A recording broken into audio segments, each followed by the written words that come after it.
اللہ رسول کی طرف سے نازل کردہ جو دین ہے، جو شریعت مطہرہ ہے،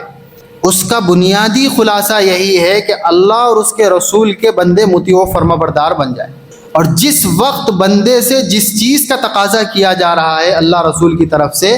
اس کو ادا کرنے والے بن جائیں۔ یہی دین اسلام کا خلاصہ ہے، اسی کو دین کہتے ہیں، اسی کو مذہب اسلام کہتے ہیں۔ اور یہی بات ہمیں یہاں پر بھی ملحوظ رکھنا ہے، جو بار بار علماء اکرام توجہ دلا رہے ہیں، کہ جس وقت دین کی جس ضرورت کا احساس ہو جائے، اس ضرورت کو پورا کرنا دین کہلاتا ہے۔ مثلا ہمارے اس ملک میں آنے والی 13 تاریخ کو انتخابات ہونے والے ہیں۔ اب بہت سے لوگوں کا یہ خیال ہے کہ یہ ایک دنیاوی کام ہے، اور بہت سے لوگوں کا یہ خیال ہے کہ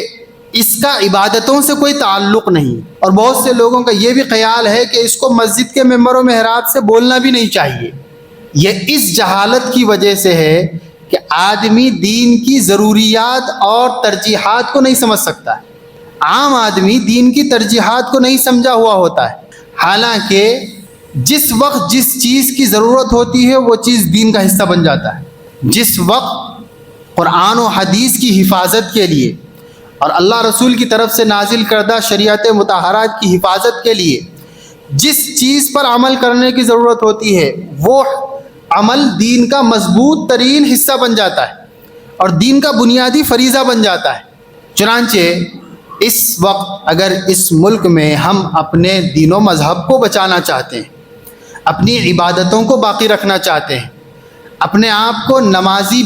باقی رکھنا چاہتے ہیں، اپنی نسلوں میں دین ایمان دیکھنا چاہتے ہیں، اپنے مدرسوں کو مسجدوں کو اسی پرانی شکل اور حیت پر باقی رکھنا چاہتے ہیں، اپنے دینی مراکز کو اپنی شکلوں پر فعال اور کارکرد دیکھنا چاہتے ہیں، تو ہمیں وہ کام کرنا پڑے گا جس کام کے کرنے کی وجہ سے یہ سب چیزیں اپنی بقا کو باقی رکھ سکتے ہیں۔ ظاہر سی بات ہے، اس کے لیے جہاں بہت سے کام ہیں کرنے کے، وہیں پر ایک بنیادی کام کرنے کا یہ بھی ہے کہ ہم اپنے اس جمہوری ملک میں جمہوری طریقے سے اپنی حفاظت کا سامان کریں۔ اس کا طریقہ کار یہ ہوتا ہے کہ 5 سال میں ایک مرتبہ پورے ملک کی جمہوریت کی سالمیت کے لیے پارلیمانی انتخابات ہوتے ہیں، جس میں اپنے نمائندے کو منتخب کرنے کا عوام کو حق دیا جاتا ہے، اور 5 سال میں ایک مرتبہ اپنی ریاست کی سالمیت کے لیے اسمبلی الیکشنز ہوتے ہیں، جس میں اپنے نمائندے کو منتخب کرنے کا حق دیا جاتا ہے۔ تو وہ تو ہو گیا۔ اب ملکی سالمیت کے لیے پارلیمانی الیکشنز ہیں، جس میں عوام کو اپنے نمائندے کو منتخب کرنے کا ایک حق دیا جا رہا ہے۔ اب یہ ایک ایسا حق ہے، وقت جس نازک موڑ سے گزر رہا ہے، اس صورتحال میں اگر ہم ایسے نمائندوں کو منتخب نہیں کریں گے جو جمہوری سوچ و فکر کے ساتھ، سیکولر ذہنیت کے ساتھ اس ملک میں بسنے والے ہر قوم کو ایک نظر سے دیکھنے والوں کے لیے اگر ہم ووٹ نہیں کریں گے اور ایسے نمائندوں کو منتخب نہیں کریں گے، تو پھر ہم اس ملک میں جو مستقبل ہمیں نظر آ رہا ہے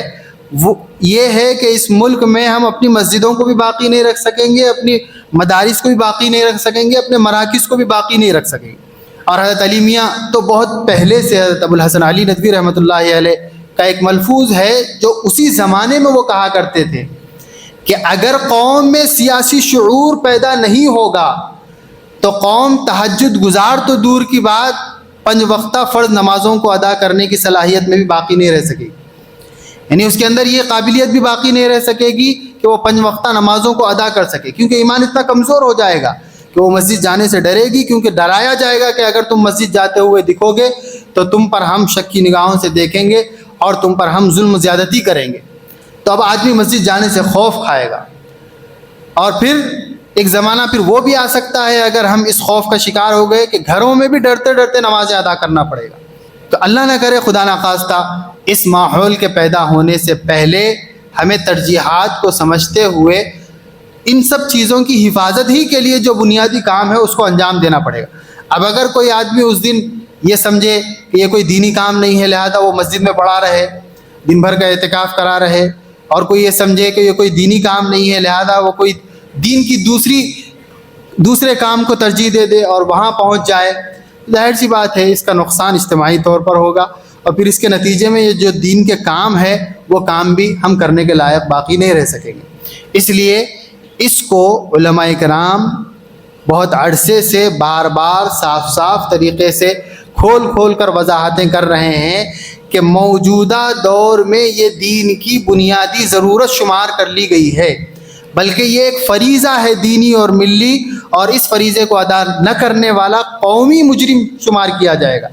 اور صرف قوم کی عدالت میں نہیں، اللہ تعالیٰ کی عدالت میں بھی مجرم شمار کیا جائے گا۔ اس لیے اس مجرمانہ عمل سے بچنے کے لیے 13 تاریخ کے دن اہتمام کے ساتھ اپنے اس حق کا استعمال کیجیے۔ جو نمائندہ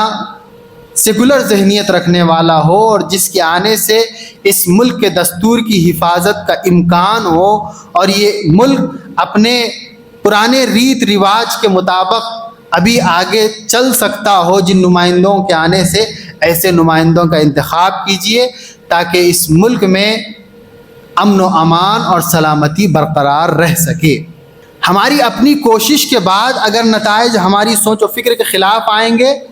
تو پھر گھبرانے اور پچھتانے کی بھی ضرورت نہیں ہے، اور مایوس ہونے کی بھی ضرورت نہیں ہے، کیونکہ وہ اللہ کا فیصلہ ہے۔ ایمان کا تقاضا یہ ہے کہ آدمی کوشش کرے، اس کے بعد اللہ کی طرف سے جو فیصلہ ہو جائے اسے قبول کرے،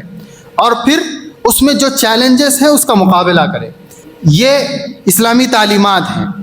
اور اسلام کا حکم بھی یہی ہے کہ توکل بھی یہی ہے کہ آدمی اسباب کے درجے میں پہلے پوری کوشش کر لے اپنے آپ سے برائی اور مصیبت کو دور کرنے کی، اور پھر اس کے بعد بھی مصیبت اس کے سروں پر آ پڑتی ہے تو پھر اللہ کی طرف سے سمجھ کر اس کا مقابلہ کرے تو اللہ تعالیٰ مقابلے کی ہمت دے دے گا۔ اور کچھ کیے بغیر آدمی صرف دعاؤں کا سہارا لے اور یہ کہتے رہے کہ مصیبتیں آ رہی ہے، اللہ ہمیں مصیبتوں سے بچائے، تو اللہ تعالیٰ کی مدد و نصرت پھر ہماری شامل حال نہیں ہو سکتی ہے، کیونکہ اس دنیا میں اللہ نے فطرت کا جو قانون بنایا ہے وہ جد و جہد اور محنت کا ہے۔ من جد وجدہ، اس دنیا میں جو محنت کرتا ہے اس کو صلہ ملتا ہے۔ اگر ہمارے مقابلے میں باطل محنت کرے گا تو باطل کو اس کا بہتر صلہ مل جائے گا، باطل کے مقابلے میں ہم اس سے دگنی محنت کریں گے تو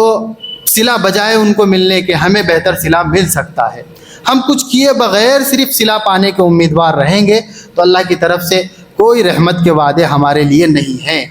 اس مضمون کو ذہن میں رکھتے ہوئے خصوصی اہتمام کے ساتھ خود بھی اپنے اس حق کو استعمال کرنا ہے، اور اپنوں کے اس حق کو استعمال کرنے کی فکروں کو بھی اجاگر کرنا ہے۔ اللہ تعالیٰ اپنے فضل و کرم سے ہمیں صحیح سمجھ عطا فرمائے، اور دین کی ترجیحات کو سمجھتے ہوئے اس کے مطابق قرآن و حدیث کے احکام پر عمل کرنے کی اللہ تعالیٰ ہمیں توفیق نصیب فرمائے۔ وآخر دعوانا ان الحمد للہ رب العالمین۔